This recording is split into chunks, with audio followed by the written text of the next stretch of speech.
PMP exam सिर्फ processes को memorise करने से हल नहीं होगा। Understanding of principle is very much important, और ये प्रिंसिपल्स बेसिकली वो फंडामेंटल ट्रूथ हैं जो कि एज अ प्रोजेक्ट मैनेजर आपको गाइड करेंगे कि किस सिचुएशन में आपको कैसे सोचना है और कैसे एक्ट करना है। और आज की इस वीडियो के अंदर हम 12 फंडामेंटल प्रिंसिपल्स जो कि PMBOK के अंदर डिफाइंड हैं उनमें से फर्स्ट 6 को देखेंगे।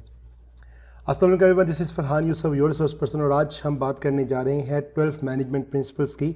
और ये प्रिंसिपल जो हैं ये मॉडर्न प्रोजेक्ट मैनेजमेंट की फाउंडेशन के तौर पे कंसीडर होते हैं। और ये प्रिंसिपल्स आपको बताएंगे कि कैसे आपको बिहेव करना है, कैसे आपको डिसीजंस लेने हैं across all of your project work. तो चलिए स्टार्ट करते हैं। तो दोस्तों, ये जो प्रिंसिपल्स हैं ये कोई प्रोसेस या टूल नहीं है, ये फंडामेंटल ट्रुथ हैं जो कि आपको बहुत ज़्यादा गाइड करेंगे आपके प्रोजेक्ट को लीड करने के अंदर। और ये रिगार्डलेस ऑफ द अप्रोच है, चाहे आप प्रेडिक्टिव के अंदर हैं, एजाइल के अंदर है, हाइब्रिड हैं, और इन तमाम अप्रोचेस को भी हम डिटेल में डिस्कस करेंगे। लेकिन बताने का मकसद ये है कि ये रिगार्डलेस ऑफ अप्रोच है, आप जिस मर्जी तरीके से, जिस मर्जी अप्रोच से अपने प्रोजेक्ट को चला रहे हैं, ये प्रिंसिपल आपको हर एक के अंदर जो है वो काम आएंगे। ये प्रिंसिपल जो है आप इनको एज योर कंपस जो है आप ट्रीट कर सकते हैं। आपके प्रोसेस और टूल्स जो हैं वो तो चेंज हो सकते हैं, लेकिन जो प्रिंसिपल्स हैं ये हमेशा कांस्टेंट रहते हैं, और ये बताते हैं कि एज ए प्रोजेक्ट मैनेजर कैसे आप सोचेंगे, कैसे आप एक्ट करेंगे। और ये 8 परफॉर्मेंस डोमेन्स के अंदर आपको गाइड करेंगे कि कैसे आपने एक्ट करना है और कैसे आपने डिसीजन मेकिंग करनी है through out your project manager. तो प्रिंसिपल जो है आपको हर जगह पे मिलेंगे टेस्ट के अंदर, लेकिन कौन सा प्रिंसिपल किस सिचुएशन में अप्लाई करना है ये आपके एग्जाम के लिए बहुत ज़्यादा इंपॉर्टेंट है। तो चलिए पहले प्रिंसिपल्स को देखते हैं, that is be a diligent, respectful and caring steward. तो ये प्रिंसिपल ये बताता है कि यू आर अ स्टीवर्ड, और आपको हर चीज़ को टेक केयर करना है लोगों के बिहाफ पे, यानी कि आपको प्रोजेक्ट की हर चीज़ को एज ए स्टीवर्ड देखना है। अब आपकी रिस्पॉन्सिबिलिटी एज ए स्टीवर्ड क्या है? आपको एज अ स्टीवर्ड अपने प्रोजेक्ट को देखना है, आपको अपनी टीम को मैनेज करना है, आपको रिसोर्सेज को टेक केयर करना है, आपने ऑर्गेनाइजेशन की रेपुटेशन को टेक केयर करना है, और लास्ट बट नॉट लीस्ट आपने आपके प्रोजेक्ट से जो सोसाइटी पर या आपके इन्वायरमेंट पर इम्पैक्ट हो रहे हैं आपने उसको भी टेक केयर करना है। तो स्टीवर्डशिप कहती है कि आपको एक्ट करना है विथ इंटेग्रिटी, आपको रिस्पॉन्सिबल होना है for all the long and the short term goals, और आपको इम्पैक्ट जो आप डिसीजंस ले रहे हैं उसका जो इम्पैक्ट है आपको वो भी देखना है कि आपके डिसीजन से प्रोजेक्ट को क्या इम्पैक्ट हो सकता है। जैसे कि फॉर एग्जांपल कि अगर आपके प्रोजेक्ट के अंदर आपको एक ऑप्शन मिलती है कि आप कुछ कॉर्नर्स को कट करके अपने प्रोजेक्ट को जल्दी फिनिश कर सकते हो, लेकिन एज अ स्टीवर्ड अगर आप सोचोगे तो आपको देखना है कि क्या इनसे कोई क्वालिटी पे कंप्रोमाइज़ होगा या कोई सेफ्टी प्रॉब्लम्स लेटर ऑन आ सकते हैं। और अगर ऐसा है तो एज अ गुड स्टीवर्ड आप कहेंगे नो, और मैं इसको करूँगा राइट वे में, हो सकता है मुझे इससे थोड़ा टाइम ज़्यादा भी लग जाए। एग्जाम के पर्सपेक्टिव में अगर एथिकल डिसीजंस की बात हो रही हो, सस्टेनेबिलिटी की बात हो रही हो, लॉन्ग टर्म बेनिफिट्स या शॉर्ट टर्म अचीवमेंट्स की बात हो रही हो, तो आपका एग्जाम जो है वो प्रिंसिपल ए यानी कि स्टीवर्डशिप के बारे में बात कर रहा है। सेकंड प्रिंसिपल कहता है, जो सेकंड प्रिंसिपल है that is to recognise, evaluate and respond to the system interaction. यहाँ पे जो इंपॉर्टेंट चीज़ है that is the system interaction. जैसे कि हम पहले भी देख चुके हैं कि प्रोजेक्ट जो है वो आइसोलेशन में रन नहीं होते हैं, ये कनेक्ट होते हैं दूसरे प्रोजेक्ट्स के साथ, ये प्रोग्राम्स के साथ कनेक्टेड होते हैं, ये ऑर्गेनाइजेशन का पार्ट होते हैं, और इसकी एसोसिएशन विद एक्सटर्नल फैक्टर्स भी होती है, और ये आपके स्टेक होल्डर्स के साथ भी कनेक्टेड होते हैं। तो आपको देखना है कि आपका सिस्टम कहाँ कहाँ से कनेक्टेड है, और आपका हर डिसीजन जो है वो इस चीज़ को एवेल्यूएट करेगा, एंड देन उसके रिपल इफेक्ट या इसके जो इंटरेक्शन है उसे कहाँ कहाँ पे इम्पैक्ट आ सकता है आपके डिसीजंस, या आपका रिस्पॉन्स जो है वो इस चीज़ पर डिपेंड कर रहा होगा। यानी कि अगर आपके प्रोजेक्ट के अंदर कोई एक पार्ट चेंज होता है तो वो अदर पार्ट्स को इम्पैक्ट कर सकता है। वो other parts can be the project, that can be any part of your organisation, that can be your programme, that can be external factors, and that can be your stakeholders. Let's say इसको as an example देखते हैं। तो let's say कि आपका एक project delay हो गया। अब आपके इस प्रोजेक्ट के साथ डिपेंडेंसी कुछ इस तरह की थी कि उसके अंदर कुछ रिसोर्सेज से जो आपने प्लान किया था कि जब वो फ्री होंगे तो मैं उनको अपने प्रोजेक्ट पे यूटिलाइज करूंगा। अब चूंकि वो प्रोजेक्ट डिले हो गया है, उसकी वजह से ऑब्वियसली वो रिसोर्सेज आपको उतना जल्दी अवेलेबल नहीं होंगे जितना आपने प्लान किया हुआ था। अब as a good project manager principle B के मुताबिक आपने इस इंस्ट्रक्शन को देखना है और आपने अपने प्लान को उस लिहाज से एडजस्ट कर लेना है, रादर देन कि आप कहें कि नहीं मुझे तो ये रिसोर्सेज इसी टाइम पे चाहिए, तो आप एस्केलेट करें। आपको देखना है कि दूसरे प्रोजेक्ट की चूंकि डिपेंडेंसी थी, ये इंट्रैक्शन थी सिस्टम के साथ, सो आपने इस इंस्ट्रक्शन को रिकॉग्नाइज करना है और अपने प्लान को उसके मुताबिक एडजस्ट कर लेना है।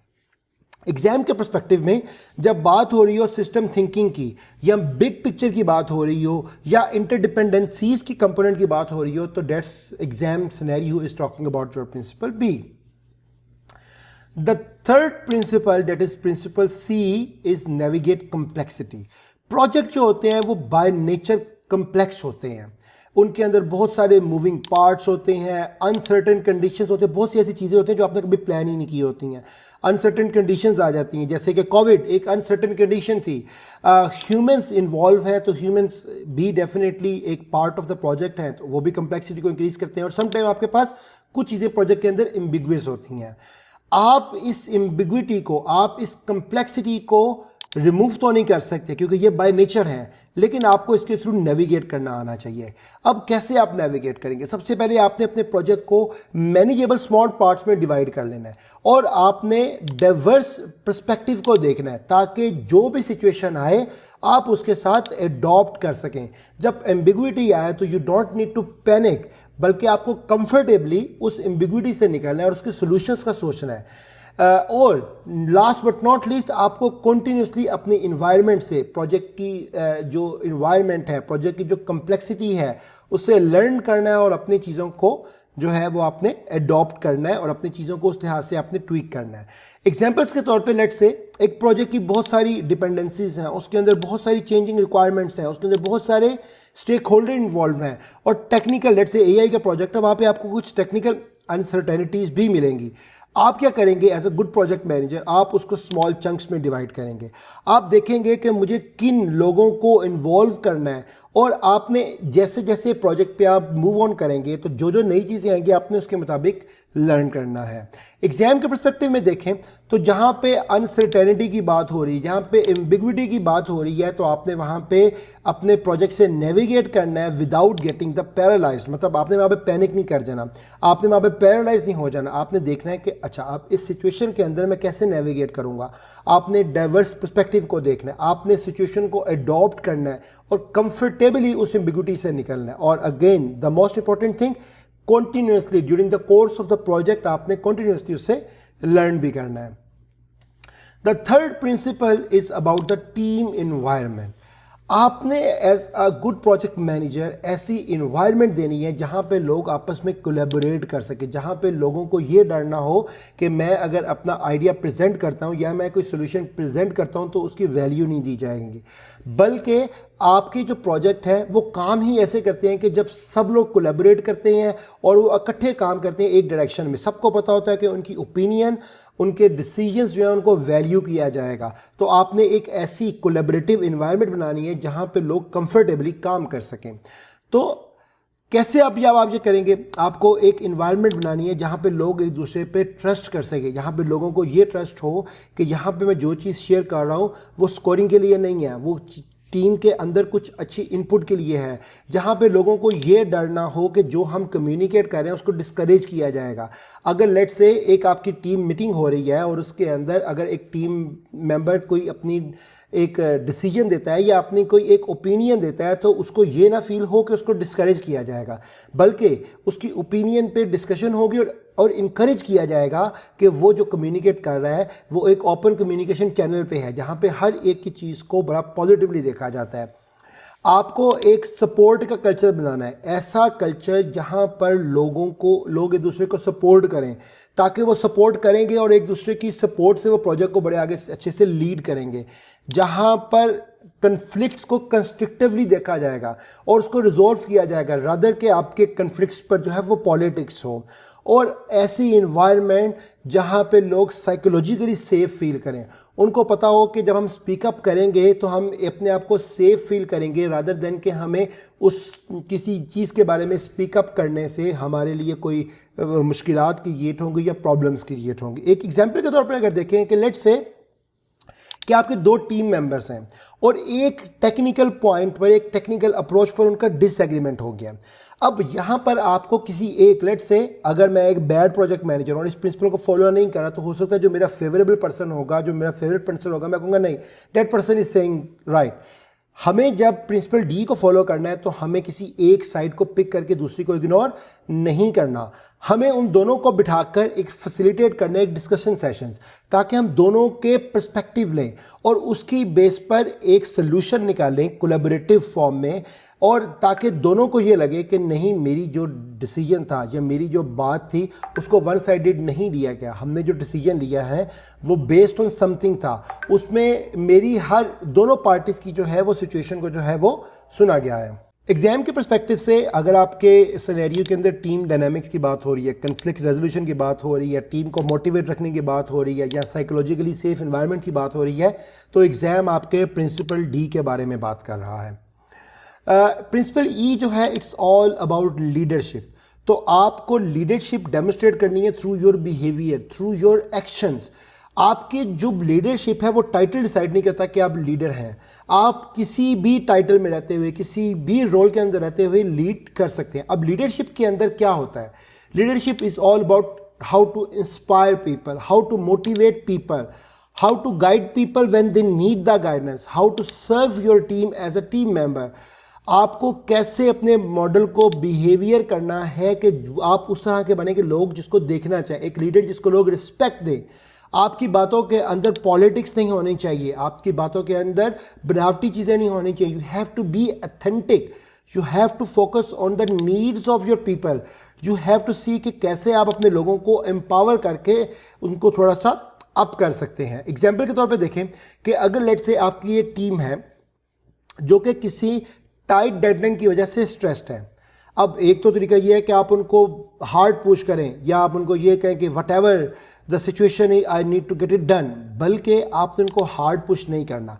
आपने उनके कंसर्न्स देखने, आपने देखना है कि कैसे आप उनके इन कंसर्न्स को रिजॉल्व करके, अगर कोई उनकी लेट्स से फॉर एग्जांपल कि अगर कोई रिक्वायरमेंट अप्रूवल की है या टाइट डेडलाइन की वजह से उनकी प्रोक्योरमेंट डिले है, तो कैसे आप उन ऑब्स्टेकल्स को रिमूव करके उनकी डेडलाइन को जो है वो ईज आउट कर सकते हो इनके लिए। आप प्रोजेक्ट को कैसे डिस्ट्रैक्शन से प्रोटेक्ट कर सकते हो और कैसे आप जेन्युइनली उनको जो है अप्रिशिएट कर सकते हैं। And that's all about the servant leadership. The next principle is principle F, जो कि कहता है कि आपको कॉन्टेक्स्ट को देखकर अपनी अप्रोच को जो है वो टेलर करना है, क्योंकि प्रोजेक्ट हमेशा यूनिक नेचर के होते हैं। लेट से एक प्रोजेक्ट के अंदर जो आपकी एक अप्रोच थी, हो सकता है उस तरह के सिमिलियर प्रोजेक्ट के अंदर वो अप्रोच काम ना करे, तो फिर आपको देखना पड़ेगा कि आपको क्या अप्रोच करनी है, आपको उस कॉन्टेक्स्ट को समझना और अपनी अप्रोच को जो है वो ऑल्टर करना है। तो टेलरिंग का एक्चुअली मकसद ही यही है कि आप अप्रोच को अडॉप्ट करें, प्रोसेस प्रैक्टिसेस उनके मुताबिक जो कि आपके स्पेसिफिक प्रोजेक्ट के कॉन्टेक्स्ट या प्रोजेक्ट की नीड्स के मुताबिक है। अब जब आपको टेलरिंग करनी है तो आपको क्या क्या चीज़ें कंसिडर करनी है? प्रोजेक्ट के साइज़ को कंसिडर करना है, कितना कम्प्लेक्स प्रोजेक्ट है, टीम का क्या एक्सपीरियंस है, क्या आपकी ऑर्गेनाइजेशन का कल्चर जो है वो किस तरह का है, स्टेक होल्डर की रिक्वायरमेंट्स क्या है, क्या कोई गवर्नेंस रिक्वायरमेंट है या किसी भी तरह का कंस्ट्रेंट।